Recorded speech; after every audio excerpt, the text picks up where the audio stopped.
भारतमाला श्रृंखलाक अंतर्गत केंद्र सरकार देशक बहुत रास प्रमुख तीर्थस्थल के जोड़बाक लेल योजना बनौलक अछि। एहि योजनाक अंतर्गत सड़क परिवहन मंत्री नितिन गडकरी सहरसा के महिषी स्थित शक्तिपीठ माँ तारा स्थान के मधुबनी स्थित शक्तिपीठ उच्चैठ दुर्गा स्थान के जोड़बाक घोषणा केने रहथि। एहि रास्ता के लेल मिथिला में स्थित कोशी नदी पर देशक सबसँ लंबा पुलक DPR तैयार कऽ लेल गेल अछि। मधुबनी के भेजा सँ सुपौलक परिसरमा धरि 10 किलोमीटर लंबा पुलक DPR तैयार कऽ NHAI केंद्र सरकार के पठौलक अछि। केंद्र सरकार सँ स्वीकृति भेटलाक बाद टेंडर के प्रक्रिया शुरू कऽ देल जायत।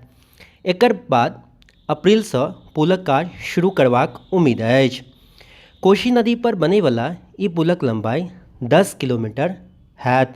संगहि पुलक दुनू दिस फुटपाथ बनाओल जायत। पुलक लेल लगभग 170 टा पाया बनाओल जायत, जाहिमे एक पाया सँ दोसर पायाक बीच के दूरी 60 मीटर हैत। जमीन अधिग्रहणक एवं पुलक निर्माण में 12 सँ 86 करोड़ टाकाक खर्चा हेबाक उम्मीद अछि।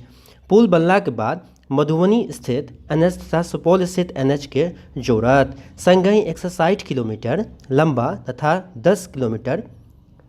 10 मीटर चौड़ा सड़कक निर्माण हैत। ई सड़क मधुबनी जिला के उच्चैठ भगवती स्थान, बासोपट्टी, बेनीपट्टी, रहिका, मधुबनी, रामपट्टी, अवाम, लोफा, भेजा, बकौर, कोशीघाट होइत सुपौलक परसरमा होइत सहरसाक महिषी, तारास्थान, बनगांव, बरियाही होइत सहरसा बाजार के जोड़त।